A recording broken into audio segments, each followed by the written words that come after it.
चार दोस्त निकलते हैं नेपाल से मिर्ज़ापुर के लिए। लेकिन जब मिर्ज़ापुर पहुंचते हैं तो वहां पे सिर्फ 3 ही लोग पहुंचते हैं। दोस्तों उस एक शख्स के साथ क्या हुआ जानने के लिए आपको वीडियो को अंत तक देखना पड़ेगा। दोस्तों एक ग्रुप होता है दोस्तों का जिसमें 4 लोग रहते हैं। तो वो लोग गए होते हैं घूमने के लिए नेपाल में। वो वहाँ पे घूमते हैं, एंजॉय करते हैं, बढ़िया दिन जाता है। दोस्तों वो वहाँ से शाम के करीब 6 बजे के आसपास निकलते हैं मिर्ज़ापुर के लिए, क्योंकि उनका होम डिस्ट्रिक्ट होता है, वहाँ पे उनको आना होता है। तो वो लोग निकलते हैं। दोस्तों उनको वहाँ से निकलने में करीब शाम के 6 बज जाते हैं। और दोस्तों उनके पास इनोवा कार होती है। और दोस्तों जैसा कि आप जानते हैं कि जो इनोवा कार होती है उसमें ऐसे बीच में एक सीट हो गई 4 लोगों के बैठने की, फिर पीछे भी एक रो होती है सीट की। तो वो लोग निकलते हैं तो उसमें आगे तो ड्राइवर चला रहा होता है और फ्रंट सीट पे जो होता है ओनीस बैठा होता है। और गाड़ी की बीच वाली जो सीट होती है उस पे रवि और राहुल बैठे होते हैं। और बिल्कुल जो पिछली रो होती है उस पे दीपक आराम से लेटा हुआ होता है।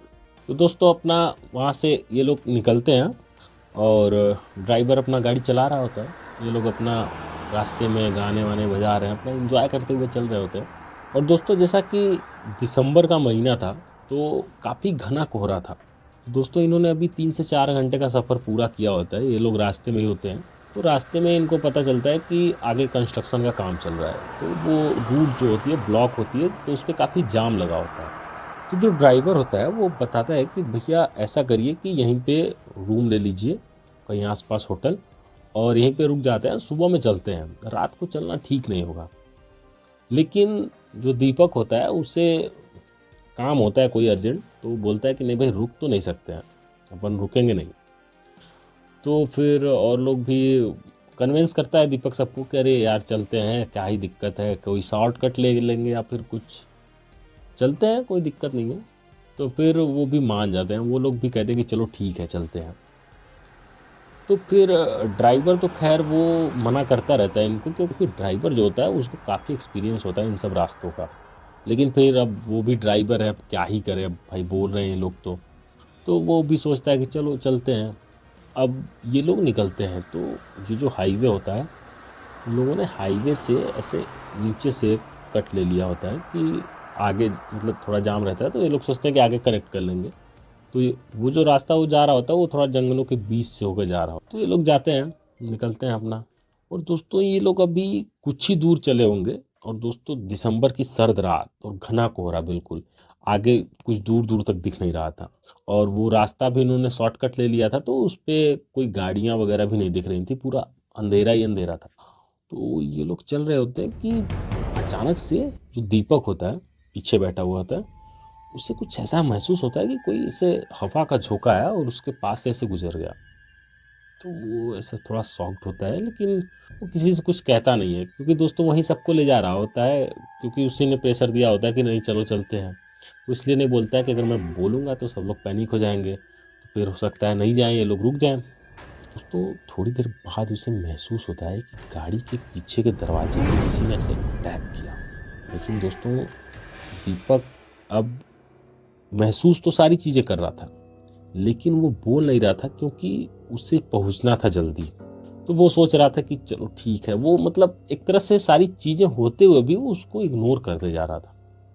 लेकिन दोस्तों अचानक कुछ ऐसा होता है कि गाड़ी में बैठे सभी लोगों की हालत बिल्कुल ख़राब हो जाती है। दोस्तों दीपक अपना सर जोर जोर से गाड़ी में पटकने लगता है और वो दरवाजे को पीट रहा होता है, मतलब बहुत अजीब तरह का हरकत करने लगता है वो। फिर सब लोग एकदम मतलब बिल्कुल डर जाते हैं कि क्या हो गया इसको। तो फिर सब लोग उसको बोलते हैं कि कोई दिक्कत है तुझे, क्या हुआ बता। तो फिर वो कुछ बोलता नहीं, जवाब नहीं देता है। तो फिर सब लोग सोचते हैं क्या हो गया इसको, अचानक से क्या हो गया। तो फिर थोड़ी देर बाद जैसे दीपक को ऐसा लगता है कि जैसे वो मतलब बेहोश सा हो, ब्लैकआउट हो गया हो, अचानक से उसको होश आता है। दीपक को सब लोग बुला रहे होते हैं कि क्या हुआ क्या हुआ क्या हुआ। तो वो कुछ जवाब नहीं देता है, लेकिन अचानक से वो जैसे ऐसे ऐसा लगता है कि नींद से जगा हो। वो ऐसे उठता है और उन लोगों से बोलता है कि अरे कोई दिक्कत नहीं है, चलो कोई दिक्कत नहीं, मैं थोड़ा सा ऐसे नींद सा लग गया था मुझे, तो मैं थोड़ा सा नींद में ऐसी चीज़ें कर रहा था। दोस्तों अभी गाड़ी कुछ ही दूर चली होगी कि अचानक ड्राइवर को लगता है कि कोई पेड़ सामने गिरा और वो ब्रेक मारता है। और जैसे वो ब्रेक मारता है वहाँ पे देखता है ऐसा कुछ है ही नहीं, बिल्कुल नॉर्मल एकदम खाली रोड जैसे था वैसे ये सब चीज़ें। ड्राइवर को तो पहले से ही उसको वो था कि रात में मतलब ऐसी जगहों पे ट्रैवल करना ठीक नहीं होता है। तो वो ड्राइवर बोलता है कि भैया देखिए कुछ तो मतलब अजीब है यहाँ पे। तो सब लोग बोलते हैं कि ठीक है गाड़ी भगाओ तेज़ी से तुम। दोस्तों गाड़ी अपनी स्पीड से चल रही होती है कि अचानक दीपक गाड़ी से कूद जाता है। दोस्तों इसके बाद सभी के होश उड़ जाते हैं और सब लोग ड्राइवर को गाड़ी रोकने के लिए बोलते हैं, लेकिन ड्राइवर साफ मना कर देता है और वो बताता है कि भैया ये जगह बिल्कुल सेफ़ नहीं है और दीपक पे हो सकता है किसी बुरी आत्मा का या किसी ऐसी चीज़ का साया आया हो। अच्छा हुआ वो गाड़ी से गिर गया। और इसके बाद सभी लोग आगे जाते हैं और थोड़ी ही दूर चले होते हैं कि गाड़ी अचानक से बंद पड़ जाती है। और दोस्तों जैसे ही गाड़ी बंद पड़ती है और ड्राइवर ट्राई करता है 1-2 बार स्टार्ट करने का, गाड़ी स्टार्ट नहीं होती है, तो वो सबको बोलता है कि भैया आप लोग गाड़ी से उतरिए और सीधे बिल्कुल भागना है, पीछे बिल्कुल किसी को पलट के देखना ही नहीं है। और वो लोग वैसा ही करते हैं, गाड़ी से उतरते हैं और भागते चले जाते हैं।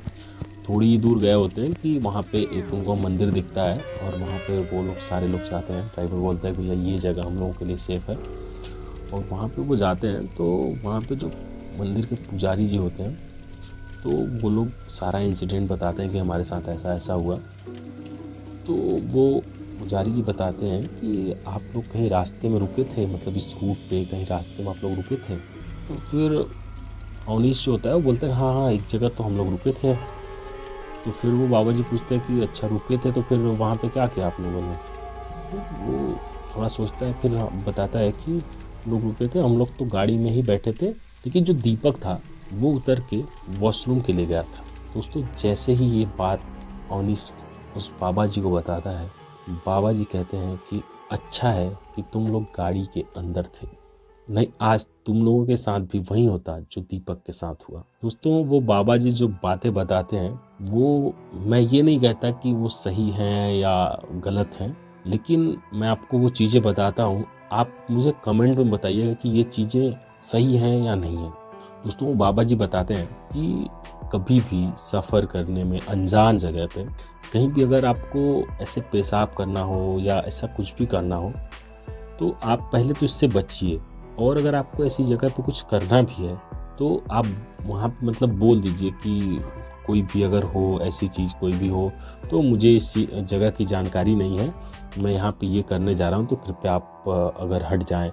तो इस तरह से मतलब उनका बाबा जी का ये कहना था कि हो सकता है कि दीपक ने किसी वहाँ पे कोई आत्मा रही हो या कोई ऐसी शक्ति रही हो जिसके ऊपर उसने पेशाब कर दिया हो, जिसकी वजह से दीपक आज उन लोगों के बीच में नहीं है। वीडियो में अंत तक बने रहने के लिए आपका बहुत बहुत धन्यवाद।